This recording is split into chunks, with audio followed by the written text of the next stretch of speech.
Hello, welcome to my Divine Visions. I just want to explain the journey of a man, me, who choose to wake up. There are some leaps that look impressive from the outside. There are people who graduate early, build successful companies, and enormous amount of money, travels the world, become famous, and appear to have everything's figured out. And then there are leaps that cannot be measured so easily. Leaps built quietly. Life builds through its uncertainties. Life builds in influent families, countries, difficult relationship, ordinary jobs, loneliness, disciplines, meditation, self-questionings, and thousands of small decisions that nobody else sees. This is one of those leaves. It is not a story about becoming the richest person in the room. It is not a story about becoming famous. It is not even a story about reaching a final destination. It is the story of a man who eventually discovers something different. Life does not always need a destination. Sometimes it's only needed direction. And sometimes the most valuable achievements are the one nobody can see. Before my journey, like long before like bedtimes, qualification, interviews, teaching, meditation, and all the question about the future, there was a young man growing up surrounded by family. At around 17, he entered his life's business world. He became involved in the ruby traders and worked as a broker and ruby trader. It was a very different life. There were familiar faces everywhere, family, friends, people who knew, people who cared about him. There was laughter, connection, belonging. When you're young, you can sometimes believe that this is simply how life will always be. Your parents will always be there, your sister will always be there, your families will always be around you. Then slowly, life began asking different questions. Can you stand on your own feet? Growing up is not simply becoming older. It is gradually becoming responsible for your own existence. The young man begins to understand independence, and eventually life presented him with a completely different chapter. In 2009, he came to United Kingdom. He did not arrive as someone who knew everything. He did not have a perfect career plan. He did not walk into United Kingdoms knowing exactly where he would be 10 or 15 years later. He was unfamiliar with many things. The environment was different. The culture was different. The way people communicate was different. Finding work was difficult. Going places could feel difficult. Even speaking confidently could feel difficult. Imagine arriving somewhere and suddenly realizing that the thing you once took for granted are no longer guaranteed. Where will I walk? How will I manage? Who can I trust? How will I build my future? This question can become very loud when you are alone. But sometimes, or some things inside me kept moving. He didn't stop there. He began taking whatever opportunities came his way. He learned, he walked, he applied for jobs, He experienced rejection. He worked in ordinary roles. He learned customer service, work at Tesco. He learns what it meant to deal with people. He learned what it's meant to be responsible. He learned what it's meant to continue even when nobody was appealing. And perhaps those experiences taught him something that a university degree alone could never teach. How to survive uncertainty without losing yourself.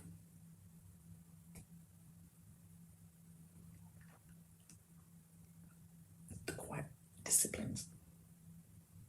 You know, there was another story happening underneath the visible one.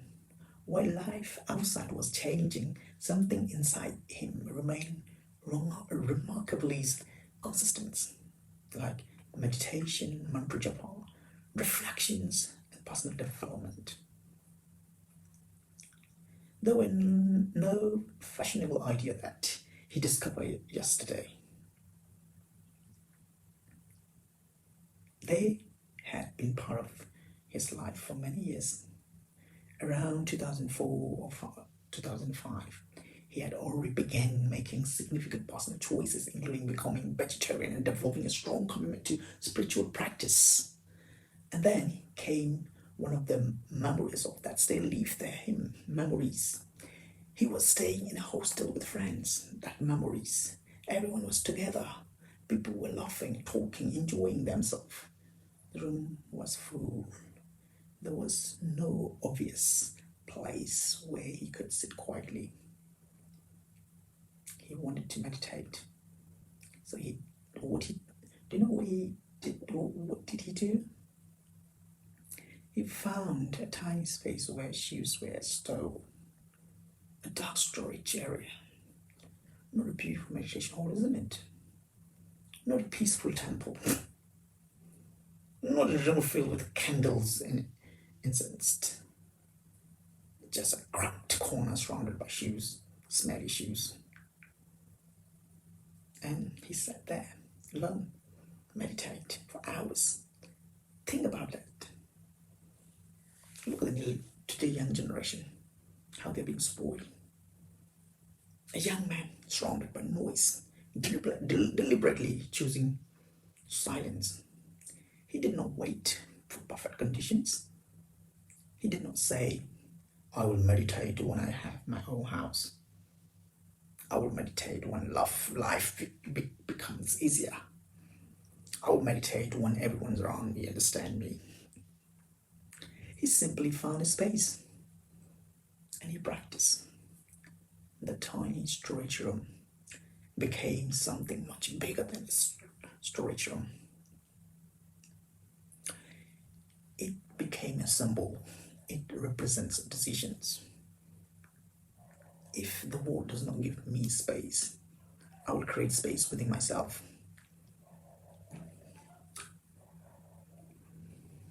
I still remember the cupboard where I meditate. There was another moment. My friends were together with me. They were laughing, talking, enjoying themselves in their own way. And he wanted something different. He did not want to judge them. He simply knew that his inner direction was different.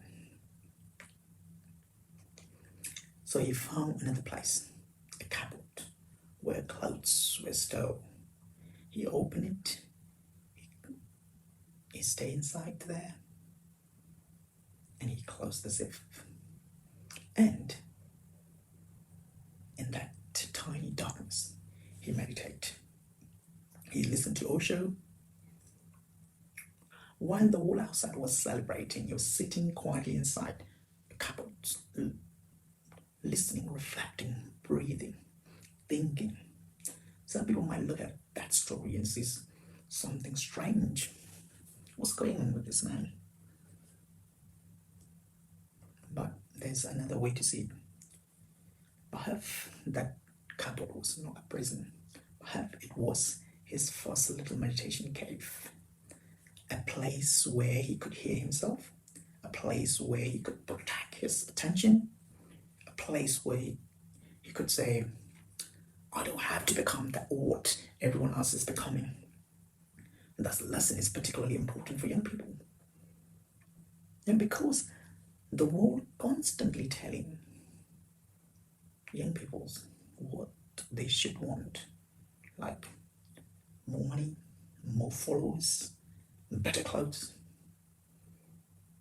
better cars, more stresses, more qualifications, more tensions, and excitement. And there's nothing wrong with the ambitions. But there's a question that is rarely asked. Who are you becoming while you're trying to get everything you want?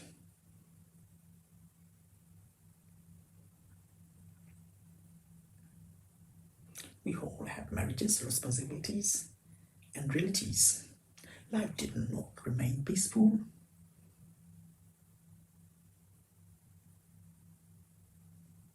Marriage brought another education, because a relationship can teach lesson that no classroom can teach. I'll repeat again. Relationship can teach lesson that no classroom can teach. You discover that another human being has their own mind, their own emotions, their own expectations, their own history, and their own fears. Misunderstandings happen. Disagreements happen. Difficult periods happen. The romantic idea of marriage can be very difficult from the reality of sharing life with another human being. He experienced challenges in marriage. He experienced migration-related difficulties. He experienced emotional pressure. And eventually, life moved towards a different kinds of independence. Today, the marriage is not moving forward in the way he once imagined. But there's no need to turn that into hatreds, something people simply arrive at different places. And perhaps one of the lessons he learned is this: love requires more than emotion. Life also requires maturity, communication, stabilities, responsibilities, and preparation. He would now advise younger people not to rush blindly into marriage without thinking seriously about emotional maturities, personal development, financial responsibility, and the reality of partnership. That lesson was not learned from a book. It was paid for through its experience.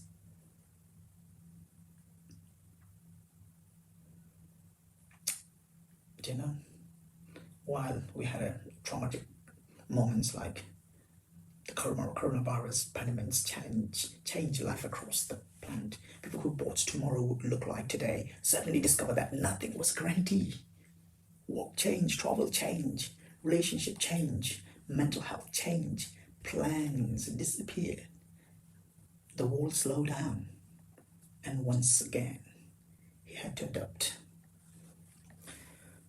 But perhaps the pandemic also reinforces something he had been learning for years.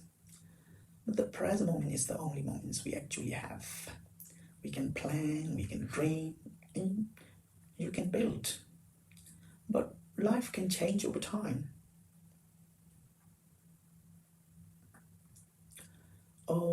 Overnight, that realization did not make him hopeless. It made him more aware.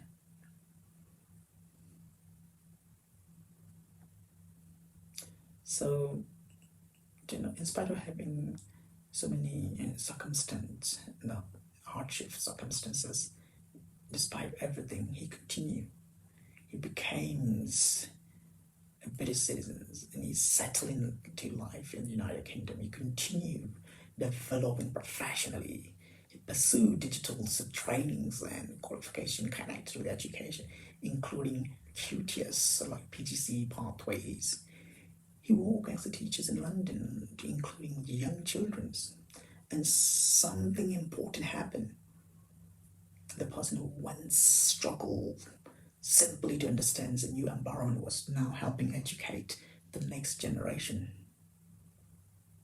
think about the transformation. The unfamiliar newcomers of 2009 had become someone standing in front of young children in London, contributing to their development. That is progress, not necessarily the kind that appears on a financial statement, not necessarily the kind that becomes a headline, but real progress. And then came another work settlement interviews. He walked into it with different versions of himself, so that younger men who came struggled with unfamiliar surrounding had become more confident. He spoke, he listened, the interview explained things clearly, and he walked away feeling grateful. Now, because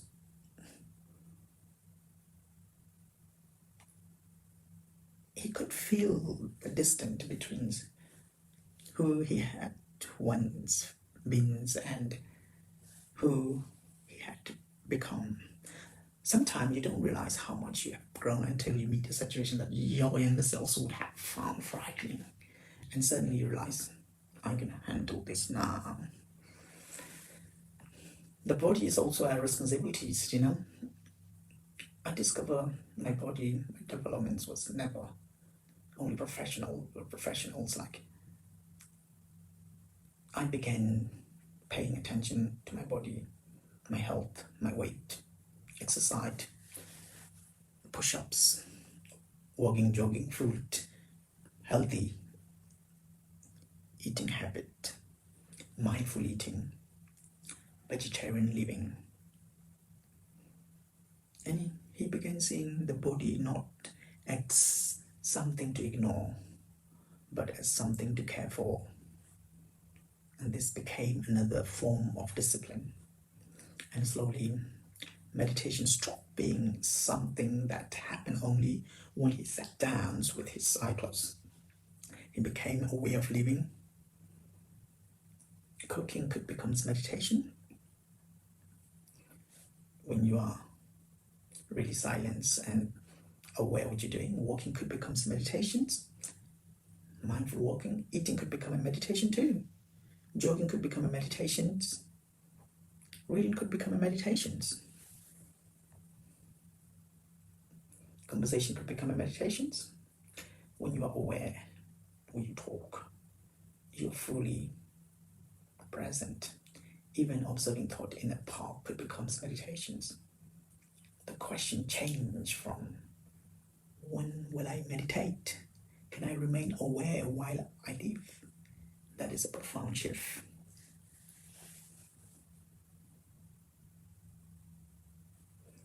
One day I went to the park, and I did not necessarily need to accomplish anything. It's like I simply observed. Thoughts came, thoughts went, and I watched them.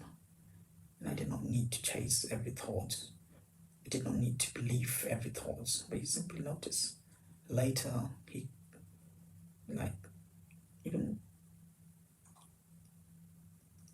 I cook food quietly. No unnecessary noise, no sound, just like watching what I'm doing, slowly making things what is needed, no rush.